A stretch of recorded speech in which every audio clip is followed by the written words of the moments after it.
10 ക്യാരക്ടറും 4 ദശാവതാരത്തില് ഇപ്പം കമലഹാസൻ സാറിന് ആ അപൂർവ ഭാഗ്യം കിട്ടിയ പോലെ.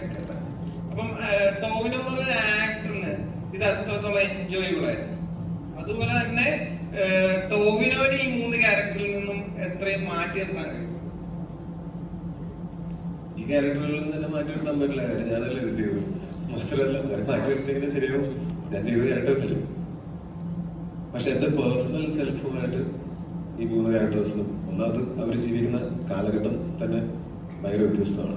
ഒരുപക്ഷെ ഞാൻ ആ കാലഘട്ടത്തിൽ ജീവിച്ചിരുന്നെങ്കിൽ ചിലപ്പോൾ അവരെ പോലെയൊക്കെ പെരുമാറുമായിരുന്നു എന്ന് എനിക്ക് അറിയില്ല, അല്ലെങ്കിൽ ആ ഒരു സർക്കംസ്റ്റൻസസിൽ ഉണ്ടായിരുന്നെങ്കിൽ.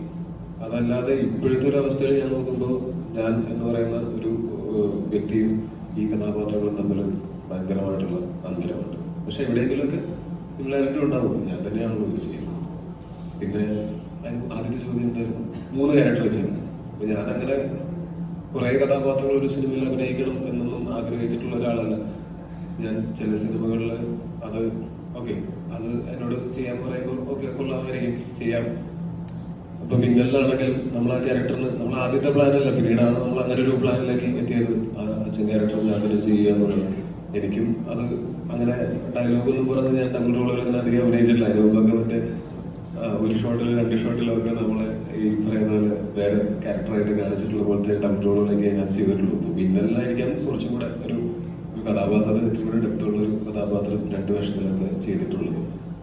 അത് നമ്മൾ ആ സമയത്ത് ആ ലോക്ക്ഡൌൺ സമയത്ത് നമ്മൾ അങ്ങനത്തെ തന്നെ ചെയ്യാൻ തീരുമാനിച്ചു. നമ്മൾ വേറെ ലുക്കിലൊക്കെ ആയിരുന്നു. അപ്പൊ അത് വേറെ അങ്ങനെ ചെയ്യാൻ പറ്റി. ഇത് എന്ന് പറഞ്ഞാൽ ഞാനായിട്ട് ഒന്ന് അടുത്ത ഒരു 3 വേഷം ചെയ്തേക്കാം അല്ലെങ്കിൽ 4 വേഷം ചെയ്തേക്കാം എന്നുള്ള ചിന്തയൊന്നും ഒരിക്കലും എനിക്കുണ്ടായിട്ടില്ല. ഈ സിനിമ തന്നെ എൻ്റെ അടുത്ത് വന്നപ്പോൾ ഞാൻ പറഞ്ഞത് അങ്ങനെ ഒരു 3 വേഷമൊക്കെ ചെയ്യാൻ മാത്രമൊക്കെ എനിക്കറിയില്ല. ഞാനത് ഇങ്ങനെയാണ് ഞാൻ ഇതുവരെ ചെയ്തിട്ടുമില്ല. ചെയ്താൽ നന്നാവുമോ? നമുക്ക് വേറെ 2 ആക്ടേഴ്സും കൂടെ വെച്ച് കഴിഞ്ഞിട്ട് ഇതൊരു മൾട്ടി സ്റ്റാർ ആക്കി കഴിഞ്ഞാൽ നമുക്ക് പ്രൊമോഷനും എല്ലാത്തിനും ഭയങ്കര അടിപൊളിയായിരിക്കും എന്നുള്ളതാണ് ഞാൻ ആദ്യം എൻ്റെ ഫസ്റ്റ് റെസ്പോൺസ് ആയിരുന്നത്. പക്ഷേ ഈ സിനിമയിൽ അങ്ങനെ 3 കഥാപാത്രങ്ങൾ ഞാൻ ചെയ്യുന്നതിന് അവർ പറഞ്ഞ ഒരു കാരണമുണ്ട്. ഒരാളെ തുടങ്ങി വെച്ചിട്ട് 2ാമത്തെ ആളിലൂടെ പോയി 3ാമത്തെ ആൾ അവസാനിപ്പിക്കുന്ന അങ്ങനത്തെ ഒരു കാര്യമുണ്ട്. അങ്ങനെ ഒരു കാരണമുള്ളത് കൊണ്ടാണ് തീർച്ചയായിട്ടും അത് ചെയ്യാം എന്ന് ഞാൻ തീരുമാനിച്ചു കഴിഞ്ഞാൽ പിന്നെ ഈ പറയുന്ന പോലെ 3 കഥാപാത്രം 10 കഥാപാത്രമൊക്കെ അവതരിപ്പിക്കുന്ന ആൾക്കാർ മനുഷ്യന്മാർ തന്നെയാണ്. അവരെല്ലാവരും അവരുടെ കഴിവിന്റെ പരമാവധി പരിശ്രമിച്ചിട്ട് തന്നെയാണ് അത് ചെയ്യുന്നത്. നമ്മൾ മനുഷ്യന്മാരാണ്, നമുക്ക് പരിശ്രമിച്ച് നോക്കാം. അതല്ലാതെ വേറെ എന്താണ് ഓപ്ഷൻ ഉള്ളത്? എത്ര കാലം നമുക്ക് അത് പറ്റില്ല ഇത് പറ്റില്ല എന്ന് ഞാൻ അങ്ങനെ ഒന്നും പറ്റില്ല എന്ന് പറയാറില്ല. എനിക്ക് കഥ ഇഷ്ടപ്പെട്ടാൽ ചെയ്യാൻ പറ്റുമെന്ന് ഒരു ചെറിയ കോൺഫിഡൻസിൽ തോന്നിക്കഴിഞ്ഞാൽ പിന്നെ അതിനുവേണ്ടി പണിയെടുക്കാമല്ലോ. അങ്ങനെ പണിയെടുക്കാൻ പറ്റും എന്നുള്ളൊരു കോംപ്രമൈസ്, ഒരു കോൺഫിഡൻസ് എനിക്ക് എപ്പോഴും ഉണ്ടായിട്ടുണ്ട്. ഞാൻ അല്ലാതെ ഒരു കോംപ്രമൈസ് ഞാൻ ചെയ്യാറില്ല. ഈ സിനിമയ്ക്ക് വേണ്ടിയിട്ട് പണിയെടുക്കാൻ എനിക്ക് നല്ല ആൾക്കാരെ കിട്ടി, നല്ലൊരു ആക്ടിംഗ് കോച്ച് ഉണ്ടായിരുന്നു. 3 കഥാപാത്രങ്ങളെ മനസ്സിലാക്കി തരാനായിട്ട് നല്ല ആക്ടേഴ്സ് ഉണ്ടായിരുന്നു എൻ്റെ ചുറ്റും നിന്ന്. എനിക്ക് പെർഫോം ചെയ്യുന്ന സമയത്ത് ആ ഒരു ഗിവ് ആൻഡ് ടേക്കിനും ഒക്കെ പറ്റിയ കലക്കൻ ആക്ടേഴ്സ് എൻ്റെ കൂടെ ഉണ്ടായിരുന്നു. എല്ലാ ക്യാരക്ടേഴ്സും ചെയ്തിട്ടുള്ള ആക്ടേഴ്സൊക്കെ നമുക്ക് പെട്ടെന്ന് തോന്നും ഇതൊക്കെ ടൈലർ മെയ്ഡ് ആയിട്ടുള്ള ആൾക്കാരെ നോക്കി നമ്മൾ പിക്ക് ചെയ്ത്, അല്ലെങ്കിൽ ഇവർക്ക് വേണ്ടി ടൈലർ മെയ്ഡായിട്ട് ചെയ്തതാണെന്ന് തോന്നുന്ന രീതിയിൽ തന്നെ ഇവർ എല്ലാവരും നന്നായിട്ട് പെർഫോം ചെയ്ത് വെച്ചിട്ടുണ്ടായിരുന്നു. അപ്പം അതിൻ്റെ ഇടയിൽ നിൽക്കുന്ന സമയത്ത് എനിക്ക് ഒരിക്കലും മോശമാവാൻ പറ്റില്ല. പിന്നെ ടെക്നീഷ്യൻസ് ഉണ്ടായിരുന്നു, എന്നെ ട്രസ്റ്റ് ചെയ്ത് എൻ്റെ റൈറ്ററും എൻ്റെ ഡയറക്ടറും ഉണ്ടായിരുന്നു. പിന്നെ കളരി പഠിപ്പിക്കാനായിട്ട് ശിവകുമാർ ഗുരുക്കൾ, കൊല്ലത്ത് CVN കളത്തിലെ ഗുരുക്കളാണ്. ഈ ഗുരുക്കൾ വന്നിട്ട് ഗുരുക്കൾക്കാണ് കളരി ക്ലിനിക്കും ഒക്കെ ഉള്ളതാണ്. നല്ല തിരക്കുള്ള ആളാണ്. പക്ഷെ പുള്ളിൽ 6 മാസത്തോളം ഞാൻ പോകുന്നിടത്തൊക്കെ എൻ്റെ കൂടെ വന്ന് ഗുരുക്കളുടെ മകനും ഒരു ശിഷ്യനും ഞാൻ പോകുന്നിടത്തൊക്കെ കൂടെ വന്ന് ശിവജിത്തിന്റെ ഗുരു അദ്ദേഹം തന്നെയാണ്. കൂടെ വരികയും താമസിക്കുകയും എന്നെ വിളിച്ചെഴുതിപ്പിച്ചുകൊണ്ട് കളരി പ്രാക്ടീസ് ചെയ്യുകയൊക്കെ ചെയ്തുകൊണ്ടാണ്. അല്ലാതെ ഒറ്റ ദിവസം കൊണ്ട് ആർക്കും കളരി പഠിക്കാനൊന്നും പറ്റില്ല. ആദ്യ ദിവസം ഞാൻ വിചാരിച്ചു ഇതെങ്ങനെ കുളമായി പോയോ, എന്നെ കൂടെ പഠിക്കാൻ പറ്റില്ല. പക്ഷെ അന്ന് മുതൽ എൻ്റെ കൂടെ നിന്ന് എന്നെ പ്രോത്സാഹിപ്പിച്ച് എന്നെ കൊണ്ട് പഠിപ്പിച്ച് എടുത്തതാണ്. അങ്ങനെ കുറേ പേരാണ്. ഞാൻ ഒറ്റയ്ക്ക് 3 ക്യാരക്ടേഴ്സ് ഉണ്ടാവട്ടെ എന്ന് പറഞ്ഞിട്ട് ശൂന്യതയൊന്നും സൃഷ്ടിച്ചു ഒന്നുമില്ല. അങ്ങനെ സൃഷ്ടിക്കാനായിട്ട് ആർക്കും എനിക്ക് ഒട്ടും പറ്റില്ല. പിന്നെ ഞാൻ ശിവജിത്തിന്റെ കാര്യം പറയുകയാണെങ്കിൽ ശിവജിത്ത് വേദിക്കയിൽ ഇരിക്കുന്ന സമയത്ത് നമ്മളുടെ ഈ സിനിമയിൽ ഒരു കാവുമ്പായി സുധാകരൻ എന്ന് പറയുന്ന ഒരു കഥാപാത്രമുണ്ട്. അത് ആദ്യമായിട്ടുള്ള ഒരു അംഗത്തല് പോലുള്ളൊരു അങ്ങനത്തെ ഒരു സീനുകളാണ് ഞങ്ങൾക്ക് കൂടുതലായിട്ടും ഒരുമിച്ചുള്ളത്.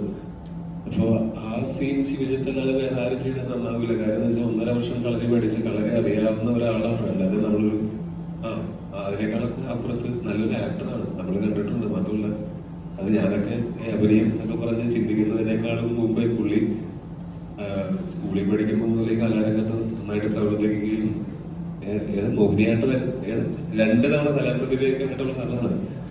അപ്പൊ ആ ഒരാള് അങ്ങനത്തെ ഒരു കോമ്പിനേഷൻ നന്നായിട്ട് അഭിനയിക്കുന്ന ഗംഭീരമായിട്ടുള്ള ഒരു നടൻ പെട്ടെന്ന് നമ്മൾ നോക്കുമ്പോൾ കളരി പറയണം, അങ്ങനെ ഒരാളെ നമുക്ക് കിട്ടണം. ഇപ്പൊ ഞങ്ങള് സംസാരിച്ചിട്ട് ഞാനാണ് പുള്ളിനെ പേഴ്സണലി വിളിച്ചിട്ട് വരൂ ഒന്ന് ഞങ്ങളോട് വന്ന് ചെയ്യുമെന്ന് ചോദിച്ചു. അവിടെ നിന്ന് ഒരു മടിയില്ലാതെ സ്വന്തം പൈസക്ക് ടിക്കറ്റ് എടുത്ത് വന്ന് ഞങ്ങളുടെ കൂടെ പ്രാക്ടീസ് എല്ലാം ചെയ്ത് ഞങ്ങളുടെ കൂടെ ഗുരുക്കൾ തന്നെയായിരുന്നാലും ഞങ്ങൾക്ക് ഒരുമിച്ച് പ്രാക്ടീസ് ഒക്കെ ചെയ്യാൻ പറ്റി. അങ്ങനെയാണ് അപ്പൊ ആ സീനിൽ ഞങ്ങൾ ഒരുമിച്ച് കുറെ പ്രാക്ടീസ് ചെയ്തിട്ടുള്ള കാരണമാണ് പരിക്കുകൾ പറ്റാതെ ഞങ്ങൾ രണ്ടുപേരും രക്ഷപ്പെട്ടിട്ടുള്ളതും ആ സീൻ നന്നായിട്ടുള്ളതും. ഇതുപോലെ ഓരോരുത്തരുടെയും കാര്യം എടുത്ത് നോക്കുകയാണെങ്കിൽ ഇപ്പം ജിതൻ അവന്റെ കരിയർ തുടങ്ങിയപ്പോൾ മുതൽ അസിസ്റ്റന്റ് ഡയറക്ടർ ആയിരുന്നപ്പോൾ മുതൽ അവൻ ഹാൻഡ് പിക്ക് ചെയ്തിട്ടുള്ള ആൾക്കാരുണ്ട്. ഇതിന്റെ ക്രിയേറ്റീവ് ഡയറക്ടറായിട്ടുള്ള ഡിബിലേട്ടനാണെങ്കിലും അല്ലെങ്കിൽ ഇതിന്റെ അസോസിയേറ്റ് ഡയറക്ടറായിട്ടുള്ള ശ്രീലാലേട്ടനാണെങ്കിലും ചീഫ് അസോസിയേറ്റുള്ള ശ്രീലാലേട്ടനാണെങ്കിലും ഒക്കെ ഡിബിലേട്ടൻ ഗോദയിൽ ചീഫ് അസോസിയേറ്റ് ആയിരുന്നു. ശ്രീലാലേട്ടൻ നമ്മൾ മൊയ്തീൻ ചെയ്യുമ്പോൾ അതിന്റെ ചീഫ് അസോസിയേറ്റ് ആയിരുന്നു. ജോമോൻ ചേട്ടൻ മൊയ്തീനിൽ ഞങ്ങളൊക്കെ ജനം സഹനടനും ഇവൻ സഹസംവിധായകനും ഒക്കെ ആയിട്ടുള്ള സിനിമാറ്റോഗ്രാഫറാണ്. അതുപോലെ ഇതിന്റെ എഡിറ്റർ ഷെയർ അന്ന് അതിനകത്ത് സ്പോട്ട് എഡിറ്ററാണ്. അതുപോലെ സുരഭി അന്ന് അതിനകത്ത് മറ്റേ മുന്തയുമായിട്ട് വരുന്ന ആ കഥ പറയണ്ടല്ലോ അല്ലെ, അപ്പൊ അതുണ്ട്.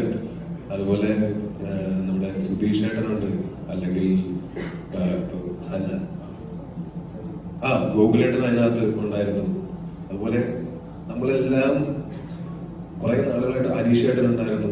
അതുപോലെ ഹരീഷ് ഉത്തമൻ പുള്ളി നമ്മുടെ കൽക്കിയിലാണ് ഇതുപോലെ പരിചയപ്പെടുന്നത്. ഞാൻ അതിന് മുമ്പേ വായന നിർമ്മിച്ച് ചെയ്തിട്ടുണ്ട്. ഇതെല്ലാവരും തമ്മിൽ അത്രയും ഒരു അടുപ്പം ഉണ്ടായിരുന്നു.